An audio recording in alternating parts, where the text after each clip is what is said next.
nanay. Hindi ko na po mag-language lang po. Dito po kay nanay. Ano nangyari kay nanay? Ano po, tumutunog ito. Wala kang po, tsaka dito sa tulig. Sige. Tingnan ko yung x-ray niyo. Ay, wala po akong x-ray kasi di na po ako nag-x-ray gawa ng ito. Gusto nila operahin. So, Eh, ayaw ko yun ang nga eh. Eh, paano kung gagawin niya kung gusto na palang operahin? Tumutunog ka mo, baka may basag yung ano niya, pelvis niya. Eh, Dati po yan nadulas. Hindi, Natumba. matagal na po yun. Ito lang po kasi January at December, parang nasobrahan ng lamig.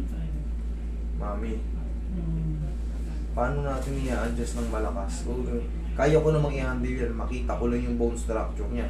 Baka kasi yung femur, ano niya, neck, or femur head may damage. Kasi tumutunog pag gumagano mo. Kaya hirap na kayong magano eh. Hirap na kayong magtukod pag walang ganito. Hindi nyo kakayanin pag walang ganyan, babaliktad kayo. Ngayon, malaking bagay yung pagka nakita ko yung mga buto-buto nyo, ma-adjust natin ng maayos. Pero kung wala tayong x-ray, bakit hindi nyo pina-x-ray? Bakit daw ooperahan? Hindi kasi sabi po, matagal na po yun. Sabi po kasi, numipis na daw sa kagaganon ng buto dito sa may ano. Sabi ko, bakit po nagkaganon? Lakad daw ako kasi nang lakad siguro. Sabi ko, itong doktor na ako eh. Mananahi ako pa paano maglalakad. Maglalakad. Ang ano po niya? Gumaling naman siya no. Gumaling ho ako sa ano eh. Sinabihan siya na opera. Ngayon, umulit-ulit sa kabila naman. Kaya ayaw na niya magpa-x-ray. Ano ako nagpa-opera, ayaw ko po magpa-opera. Kasi wala naman po akong pilay, alam ko wala. Ilang taon na ba kayo ngayon, Mami? 77. 77. Mayroon po tayong tinatawag na degenerative change. Yun po yung sinasabing napupudpud. Kaya sabi sa inyo ng doktor, napudpud na yung ano mo, manay. Ngayon, syempre, hindi niya na idiretso na kailangan yan operahan. Pero po, master, gumaling ako sa ano, herbal. 19 ano pa po yun, 2014. Gumaling po ako sa herbal. Uy, very good. Ngayon, ang gagawin Kaya natin ang yan. ibig sabihin, hindi po yun pudpud, gawa lang ng ras siguro yun. Ay, hindi naman po ako bumalik para magpa-opera eh. Naka-schedule na ako daw bumalik eh. Kasi, ganito, Mami. Hindi, siyempre, may mga pagkakataon hindi nyo maintindihan yung science ng ano eh, nung katawan natin eh. Yung sinabi ng doktor na pudpud, ang ibig sabihin niya yung degenerative change. Ganito nangyayari kasi sa buto ng umiidad. Ganito, yan o, yung degenerative change. Ganyan, nagkakaroon ng yung buto-buto natin, tinutubuan pa ng mga calcific. Ano yung calcific? Yung parang, di ba, ito buto natin. May mga tutubo dyan na parang mga ribaba. Ano yung ibig sabihin ng ribaba? Pagka may sing-sing tayo na peke, pag nilagay mo sa acid para magpuputukan yung mga ano niya, di ba? Yung parang mga stainless, para mangingitim. Ganun yung calcific, para mas maintindihan nyo kasi sa buto.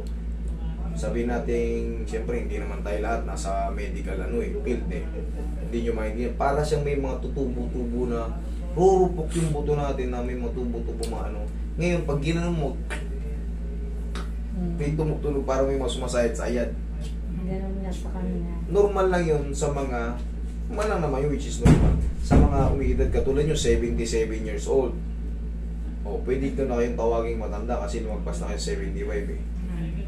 O, ngayon, tutunog-tunog yun. Ngayon, pagka kada walking natin, kahit sa bahay lang, napupudpud siya, siyempre may mga nakakabit doon sa mga pagitan ng buto, ay sa mga buto, sa labas, yung sa mga dugtungan, nasisira rin sila, nai-stress din sila. Pag na-stress sila, magkikreate sila ng tinatawag na impingement to the nerve, mga tendonitis, bursitis, yung mga ganun sa mga joint.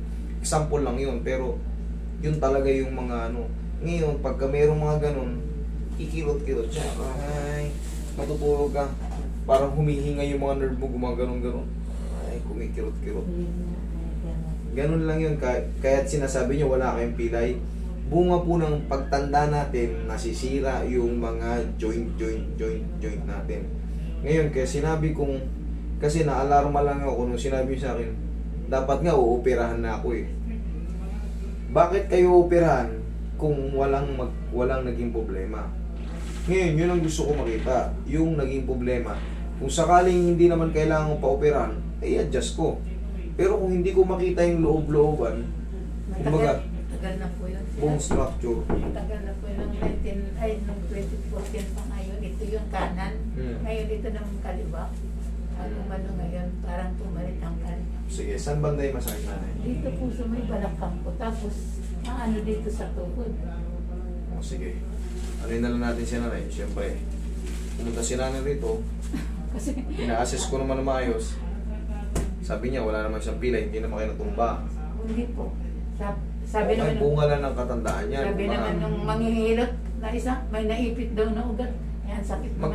Yun nga po yung sinasabi ko, sa mga dugtungan, pag napudpud po yun, kaya sinabi na rin po sa inyo ng doktor, ayaw nyo rin maniwala sa doktor, may ipit doon ng mga pyesa. Okay? Ngayon, yun yung kikirot-kirot. Kaya sinabi nung ano yung sinasabi kong pyesa, yung mga nerve na ugat. Yan yung masasabi ng manghihilot na may naipit na ugat, kaya may sumasakit. Yun nga po rin yung uulitin ko ng ulit, degenerative change. Bunga po ng pagkatanda na puput-put po yung mga pyesa. Kahit pa mananahi kayo, syempre pagkatapos yung magtahi, lalakad-lakad kayo sa loob ng bahay, balik-balik. Ganon, napuput-put po talaga siya ng kusa kasi nga, kung sa balat natin, kumukulubot tayo, sa loob din, tumatanda rin sila. Nawawala yung sustansya nito, nanay. Yung mga ganito, ito mga parang gelatin na to, nawawala yung sustansya niya. Kaya ngayon, magkakaroon ito ng mga ganito. Ito yung balot. Yan o. Yung sinasabi ko mga kalsipik, yung mga parang bubukol-bukol. Dapat ganito yung normal natin. Pero pag kumidad tayo, magiging ganyan yung buto-buto natin para may matutubo-tubong sobra-sobra. Marupok yan. Kaya pag kilos-kilos natin, gets yun na. Ako hindi ako nagsasawang magano. Kumbaga, gusto ko talaga i-explain sa inyo kasi gusto ko malubusan yung maunawaan. Hindi. Siyempre, yung iba, kung wala nang katanda, hindi na i-elaborate. Ako, gusto ko pumunta kayo rito. Gusto ko masatisfied kayo sa kung hanggat saan ang maaabot ng may papaliwanag ko. Pero, karatingin ko kayo. Okay? Kailangan ko lang ng ano. Sige, higa kayo dyan ha. Tanda. Kasi nga doon, karating master. Ano, sabi ko, bakit nasobrahan yata ako ng lamig. Kaya tumasunod. Yung degenerative change, di ba sabi ko rumurupok yung buto natin.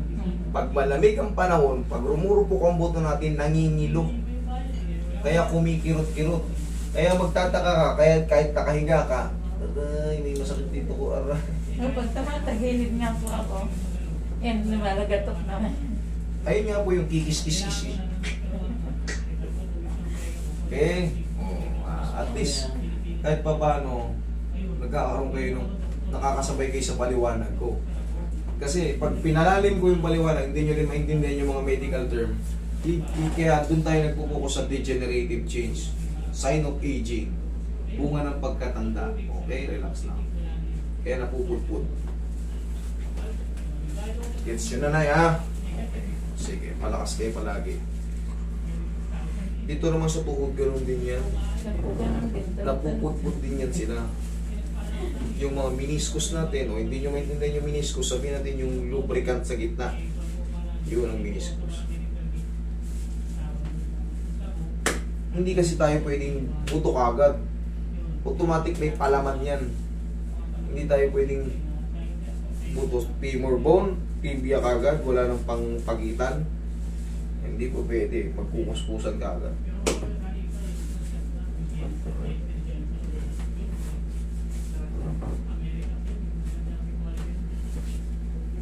Sang-asawa naman siya, makalakad na siya pag mahawakan mo, master. Sana, ganun. Kaso, Sabi niya, wala tayong agimat, wala tayong bulong-bulong, hindi. Literal na adjustment dito. Pag pinag-master yan, nakita ko yung kay Abiso Wellness, mayroon siyang ano, yung magnet. Eh, magkakaiba kami ng treatment, mami. Kakaiba sila. Yung iba may mga... Arkitekto. Oo, may mga down-down na ano, may mga sinusinulid, may mga... Tawag to, kandila. Eh, ako hindi. Ako lang ang gamit ko May dito. nagturo po kasi sa amin dito na magaling yan si Dito sa adjustment, tsaka yung explanation, kasi yung hilot ko may science na. Ganda yun. Kumbaga, kaya ko nang i-explain sa inyo. Kasi di ba dati yung unang mga manghihilot, hindi naman natin dina-downgrade. Kumbaga, nakasanayan natin yun yung mga matatandang manghihilot. O sige, may pilay ka rito, na, hilutin ko. Nasanay tayo sa ganun, wala na explanation about lumbar, wala nang mga desicate. Kundi nyo na malalaman yung mga desiccation, protrusion, herniation. Marami ng ano, ngayon dito sa atin, kahit pa paano, upgraded tayo, nag-upgrade, na isasabi natin. Lalo kung mas ma-appreciate nyo yung mga sinasabi ko kung kayo ay, kunyari, nurse kayo, o kaya, PT kayo, kumbaga, nasa medical field kayo, magugulat kahit hindi nyo sabihin sa akin na ganun kayo. Pero nga, naiintindihan nyo yung sinasabi ko. Mas maano nyo. Ba? Ayos, ayun pala talaga. Tama yun, tama yun. Ay, mali yung ano kasi. Oo, may ganun kayo sa isip nyo. Pwede yung ibang tao. Pero siyempre, hindi naman tayo lahat nga sa medical field. Hindi natin maintindihan yung ibang mga paliwanag about sa degenerative change. Eh, ayaw nyo rin maniwala sa doktor eh. Kasi wala sa'yo yan, master. kasi master, lalagyan naman daw ng bakal eh niya. Kasi nga may naputput. Mag-ano na raw po ako sa PCS o ng request ng bakal. Sabi ko, ayun, hindi na po ako bumalik. 2014 ba yun? Tapos gumaling ako sa ano po, yung si Hakbadan. Maraming mga taong nag-i-introduce na mga ano. Kung saan yung ano nyo, yung herbal naman kasi, mga dahon-dahon, wala kang dapat ikatakot dyan. Nabuhay yung mga ninuno natin dyan na luya-luya lang, mga tapal-tapal na ng tuba-tuba. Kahit ako, inaabot ko pa yun eh. May pilay ako, tuba-tuba lang. Tsaka yung luya na piniplit sa sugat. Okay naman. Sabi nga po yung Buti sana kung sugat-sugat lang. Eh pero yung iba kasi dislocate na eh. Hindi kaya ng tapal eh. Yung nagsabi po sa amin, alam naman ni Master yan kung ano mo, pumunta na kayo doon. Kaya kailangan may assessment tayo. Sinong nagsabi sa inyo ba? Si ano po, Herbacio. Junior. Junior Herbacio. Ay, hindi ko alam yung tunay na pangalan. Herbasio? Opo. Taga-malaria. Yung na-opera daw yung kabila niyang paa din, na-opera din. Nilagyan din ng bakal. O, kumusta na siya? Okay no, ang galing na niya. Kaya nga napaano si nanay. Okay na siya. Taba na nga. Lakad-lakad na nga doon. Lakad-lakad na. Ano sa amin eh. Kaya nakita ni nanay. Kaya ang ibig niya sabihin na kayang-kaya ko. Siyempre, ini-explain ko sa inyo kung hanggang saan yung kaya ko. Hindi tayo pwedeng higa, bira kagad, walang tanungan.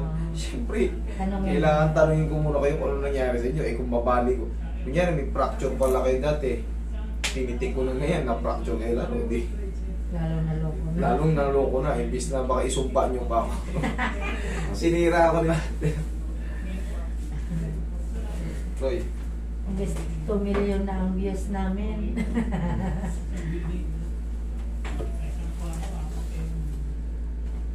Tapa kayo na eh. Bakit ito yung nasa butas? Tanda na. Yan. Okay. Gusto mo pala yung mas doktor. Sige. Yan. Sakto niyo po dito sa butas. Gilid niyo po yung kamay niyo. Alalayan na natin ang pectus.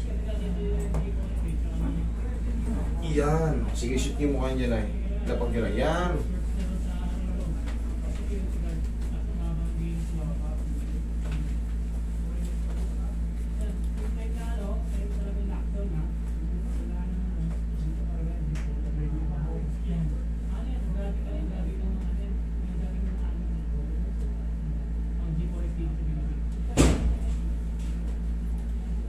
Okay, mas nasimot si nanay sa balaw.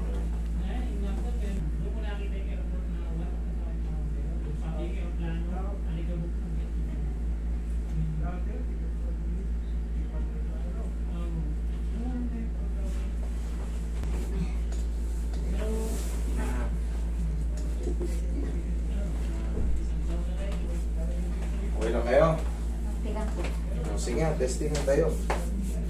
Saan yung ano nyo? Kahit kailangan ba may gabay? Yung 77 na sinanay, baka madulas pa. Sana naman hindi.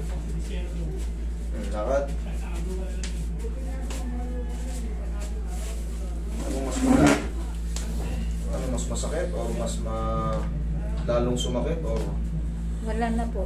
wala na masakit? Wala naman masakit. Oh, very good. Salamat sa Panginoon. Okay? Kaya kahit pa paano magganyan talaga kayo, hindi kayo pwedeng matumba, ha? Po, kailangan. Ayan, kahit pa paano na-assist ko kayo. Thank you.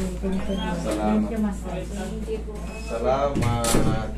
At sa akin naman po, Master, kahit pilay ako, wag na lang masakit.